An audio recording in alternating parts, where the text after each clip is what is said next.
Welcome to the CereCore podcast, where we focus on the intersection of healthcare and IT. From practical conversations to strategic thought leadership, let's unpack the decisions, challenges, and journey of those whose purpose it is to deliver technology that improves healthcare in their communities. Well, today we welcome Ismelda Garza to the podcast. Ismelda is the Chief Information Officer at Cuero Regional Hospital and Senior Consultant with CereCore. She's a native of Texas and for the past 15 years has worked in healthcare IT, serving critical access in community hospitals. She's an active CHIME member and volunteer with her local school district advisory committee and athletic booster club. Ismelda, welcome to the podcast. Thank you, Phil. Thank you so much for having me. I'm really excited to have this conversation with you. Well, it's our pleasure. So we always like to start these off with just a little bit of background. So if you wouldn't mind telling our audience, how did you get into healthcare IT? And maybe if you wouldn't mind, then expand a little bit further and tell us just a little bit about Cuero Regional and the work that you do there. Okay, sure. So I like to say that I officially started my career as a web designer for an internet service provider. So right out of college, I didn't go there. I did some other jobs, but my official was that. I was there for about 8 years. While I was there, I was just a little sponge and I learned many facets of the telecommunications industry, whether it was business, networking, cabling, and the service part of it. Just really enjoyed that. Then one day out of the blue, I received a call from the IT director at my local hospital. I'd had the opportunity to work with him at a prior time. And, he said, "Hey, we're implementing this new system at this hospital. I need some help. And I think that you'd be great at it." He's like, "Come talk to the CEO and the CFO." So, at that time, I was just like, I wasn't 100% satisfied with my role at the ISP. So I was like, sure, let's go talk to the CEO and CFO. So I went and did that. And next thing I know, I'm their new systems analyst to help build and support MEDITECH client server. That has been about 15 years ago. So I have to tell you this this small world story. So the registration MEDITECH specialists that help implement MEDITECH client server at this hospital is none other than our very own MEDITECH practice manager, John Walsh. So it's just really a very cool thing to kind of put things into perspective and how small the MEDITECH world is. Indeed. Yeah. Fantastic. That's fantastic. And then, so how long have you been with Cuero Regional and what are your responsibilities there? So I've been with Cuero for 5 years now, as their CIO, and as a CIO for a rural hospital. I do a lot of things. So we do wear a lot of hats, but it's from strategic, just getting day-to-day operations, budget, whether it be personnel items that need to be reviewed. So we just do a lot of things. With Cuero Regional, it's the hospital, and then we have remote clinics, additional rural health clinics, right, as well as a wellness center and a home health facility. Yes. Let's see.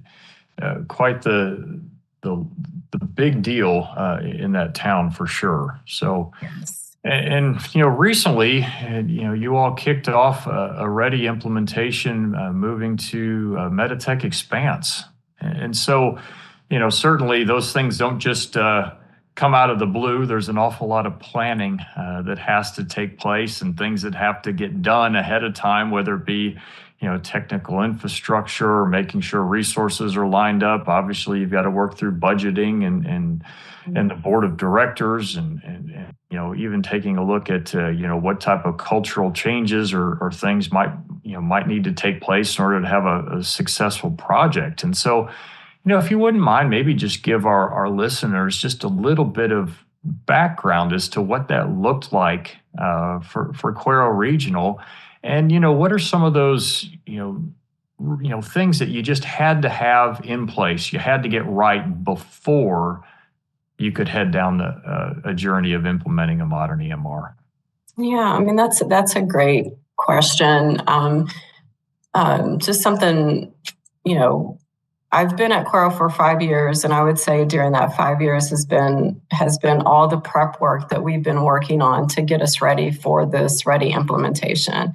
Part of that prep work has been just a lot of questions. I would recommend other, whether it be an IT director or CIOs, to really take a look at their facilities before they look at their Expanse ready implementation. But, we're looking at what's the backbone of our infrastructure? Is our network currently stable? Are we having issues? What do your IDF closets look like? A lot of the times, us as CIOs or IT directors, we focus on our main data closet, but we do tend to forget those smaller closets, and they're a big part of our infrastructure. So, what does that look like? And in addition to that is, are your techs, are your staff, are they confident to walk into those rooms and quickly assess and try to perform any troubleshooting if needed? A big part of that, prior to me getting to Cuero, I could tell you that was one of the things that the techs were not confident in walking into those closets and knowing what they were looking at. Today, thankfully, it's a different story. We're very color coded, we're very clean. And anybody can go in there and take a look at it. But it took some time, it took some work. I always compared it to trying to operate on a person who hasn't had any anesthesia. You're trying to pick apart and trying to open and cut when this person's moving. And it's the same thing when you're cleaning up closets, is you're working on something that's living and breathing, and trying to get it all cleaned up and fixed up. So yeah, that's a really big must do, is taking a look at your backbone infrastructure. The next thing I would really say is, server hardware quality. What does that look like? Whether it's your standalone servers or your VM clusters, are they stable? We just, a lot of times with Magic especially, it's one of those set it and forget it. And so I think that becomes one of those mentalities. And I'm not sure if you're familiar with this or not, Phil, but Cuero has actually had Magic in place for 30 plus years. So that's a long time. It is. Yeah. It's and you're right. When you move from something that is, as you mentioned, set it and forget it, to something that is much more modern and pervasive, it's a completely different ball game, and you've got to make sure that is all up to snuff. And so, really appreciate you sharing that. And I know that a lot of work went into getting that organization ready for this project. So, and as we all know, right, it doesn't matter how much you prepare. There's always gotchas, right? Surprises, challenges that creep up anytime that you're dealing with these large projects, because it's technology, and B, it's people, right?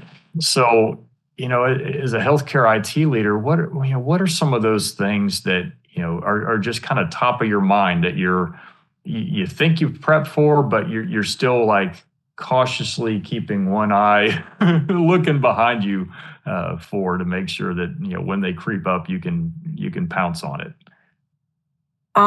So there's probably several things, but I would add this to as well as like the things that you need to look for must-dos, but also surprises and challenges would be the wireless infrastructure. So we did a lot of work to completely upgrade that. But today, as recent as this week, we've had some reports of some issues with whether the AP isn't placed in the right place, and it's dropping some connections for some workstation on wheels. And so, just that's been like a surprise, because that really we've made so much progress with that we've developed so much confidence in it that it's hard to believe that that's what it is. But we're also adding so many things to the wireless infrastructure that it's something that we just constantly need to review and to make sure that we have it set the way we need it to. The other thing, though, I would add, Phil, is it's security and data breaches. These are things that we know are out there, especially when we're talking about email. We're relying on users to be familiar with the phishing trainings and not clicking on things that don't need to be, going to internet sites that they don't need to go, things like that we're having to rely completely on. So that's always a challenge, I think.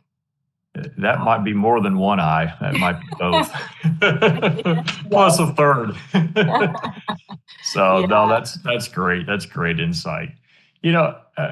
A few months ago, I had the privilege to sit down with Lynn Falcone, CEO of Cuero Regional, and we chatted about a number of topics related to rural healthcare, and that was fascinating. As well as what she was anticipating as a byproduct of the investment in MEDITECH Expanse, things like increased patient safety, ease of use, access to the data.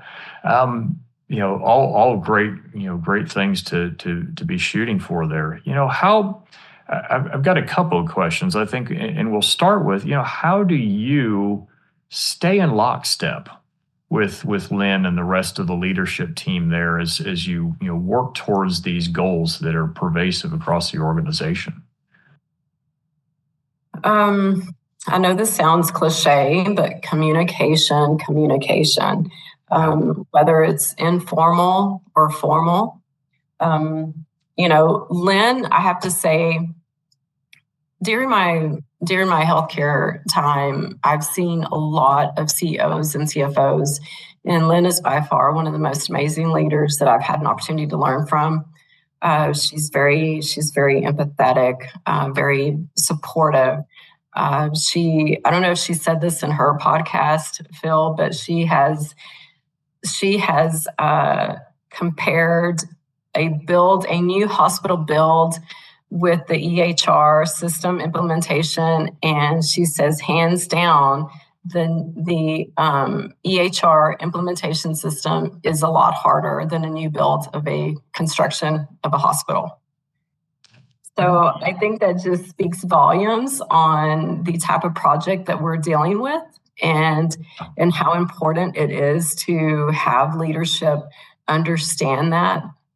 We talked about just some challenges and some surprises as well. And I would say that when we think about staying true to our goals, is understanding the risk as well. So having those regular weekly meetings that we have, whether we are on a Teams meeting or a regular phone call or person-to-person discussion, we still meet regularly. But it's really with the sole purpose of identifying those potential risks, what could potentially become a challenge, and then always, what's working well. Yeah.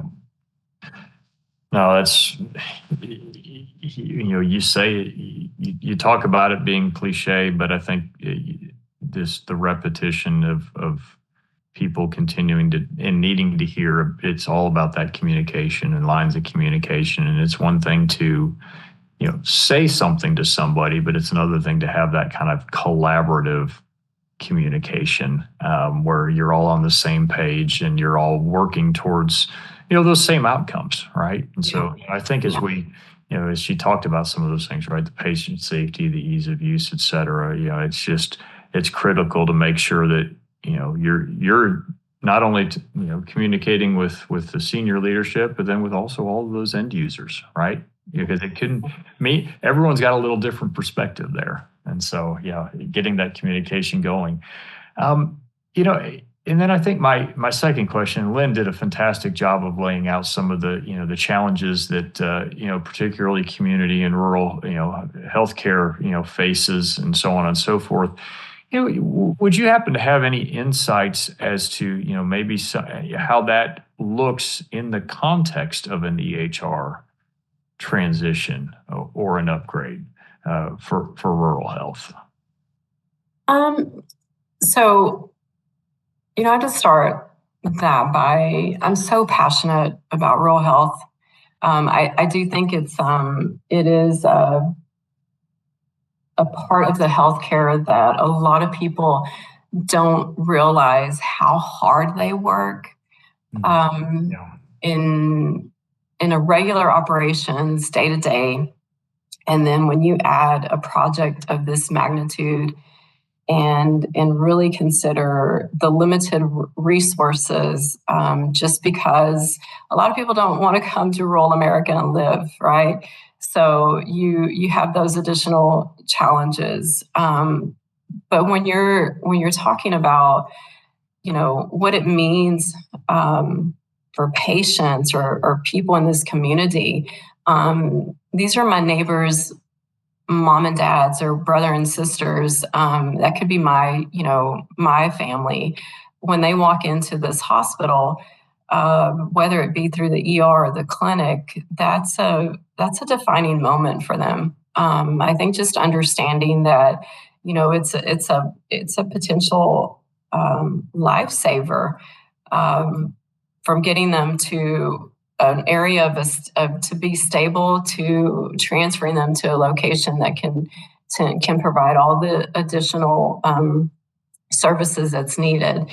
But it's such an impact. Rural health is such an impact to people in these communities, and to just I always tell people, put yourself in their shoes. They don't want to be there. Nobody wants to be at the hospital, myself included. Mhm. And just think about that, and keep that in mind, because you don't want to be there. So how do we make these systems? We're making this investment on this huge implementation. So how do we make it where it's a tool? How do we make it to it's not so invasive to the patient? To help them get in and get seen, and let the clinicians treat them, and get them to where they need to be. Indeed, indeed. It's, we all in our heads know it is all about the people, right? And I think when you look at it from the lens of rural or community, it truly is that word community can't be overstated, because everyone there, it's cliche, but everyone knows each other, right? Everyone knows the families. Everyone knows, it truly is a community. And the hospital, the health system, all of those services, everyone working there are truly in service of that entire community. And the tools that we implement are in support of those people. And so, you're spot on with that, and appreciate you sharing that. And one of the things that you mentioned, right? You've got you do have your day-to-day jobs, right? The people in the hospital and the health system, they've got their day-to-day roles and responsibilities.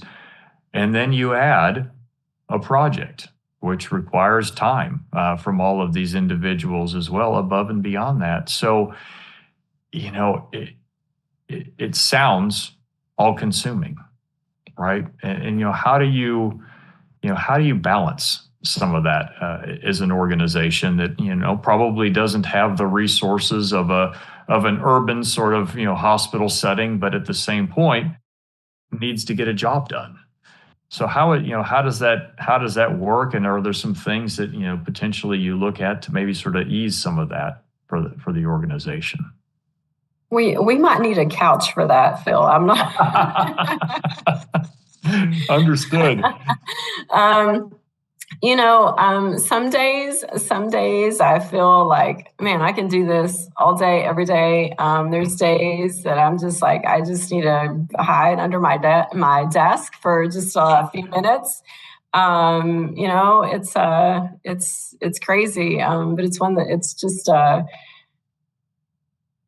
it's a constant managing. It is a constant balancing of, you get hit with different competing priorities and it could change from day to day, depending on, sometimes it's depending on who's yelling the loudest. Sure. I would just say that we continue to focus. Well, first, during this process, we're constantly looking at some automation. How can we help make some of these things easier? When we're looking at a balancing act and the implementation of the EHR, how can we take a look at some scripting, whether it be scripting services or tools to help build out the system? So we're currently looking at something like that with Tom Pilecki's group at CereCore. So hopefully that will help us in some of this transition and help us focus on some day-to-day operations. But as far as in real world things, we have great wins. And we have setbacks, but the main thing is that we just continue. And the thing that I'm most proud of is that we have to surround ourselves with great people, smarter people. And part of that is, this great partnership with CereCore consultants. They've done multiple implementations. They've helped support HCA. And so it just really helps what the skills that they bring to the table and help us meet our goals and our deadlines from a ready implementation. And that also helps us focus more on the day-to-day things. So, it's a group effort for sure, but definitely just day to day. Yep. Well, and I think you touched on it, and Lynn did as well, right? You have to when you have everyone from a cultural standpoint bought into the mission and understanding why you're doing what you're doing. Mm-hmm. And yes, is it going to be a challenge? And you acknowledge that, absolutely. But at the same point, there's that understanding that, yes, the pain is temporary, but the benefit is long lasting for the community. And so I think she summed that up well, and you did as well. So, thank you for that. We're coming to the end of our session together, and I always like to wrap these up with really just kind of an open-ended question for you. If there's any sort of, words of wisdom, lessons learned that we haven't touched on, really just any practical advice for others that, might be in your position from a CIO perspective in rural healthcare, and it can be tied to an EHR implementation or not. Okay. I think I'll break that into two different, if that's okay, Phil. So from an EHR implementation, already, there's still so much to learn, and I really do think that you and I will probably be talking at the end of this so that I can give you some really specific lessons learned. But one of the things that already is top of mind is just all the third-party applications. I mean, I would recommend anybody who is wanting to go through this process or is early on in the process, get with your partners, your third-party vendor partners, and start, looking at new addendums, agreements, contracts. It takes a lot of time. It takes a lot of back and forth, and don't be afraid to negotiate. They need you just as much as we need them. But we obviously want to be sure we're under budget. But I would say just start looking at that sooner rather than later. But one of the things that I would say ultimately throughout the time, your everyday is, don't forget to laugh. Have some fun. Have some fun in this role. There's a reason we're in it. Find your passion. Find why you're why you're wanting to do this, and remember that your team, they need you just as much as you need them. And sometimes you're going to learn more from them than anybody else. But I would just say, just don't forget to have fun. Indeed. I think that's a great way to wrap this up. So, Ismelda, thank you so much for everything that you do for Cuero. And thank you for your time today and sharing some of your insights with our listening audience. Thank you, Phil. Thank you again for having me. It's been a pleasure. Excellent. Thanks for listening to the CereCore podcast. We hope you enjoyed this conversation. Follow us on your favorite podcast platform for more episodes. Connect with us on LinkedIn. Visit our U.S. website at CereCore.net. And for those abroad, visit CereCoreInternational.net. Learn more about our services and find resources. At CereCore, we are healthcare operators at heart and know the difference that the right IT partner can make in delivering quality patient care 24/7. Let's help make IT better. Here's to the journey.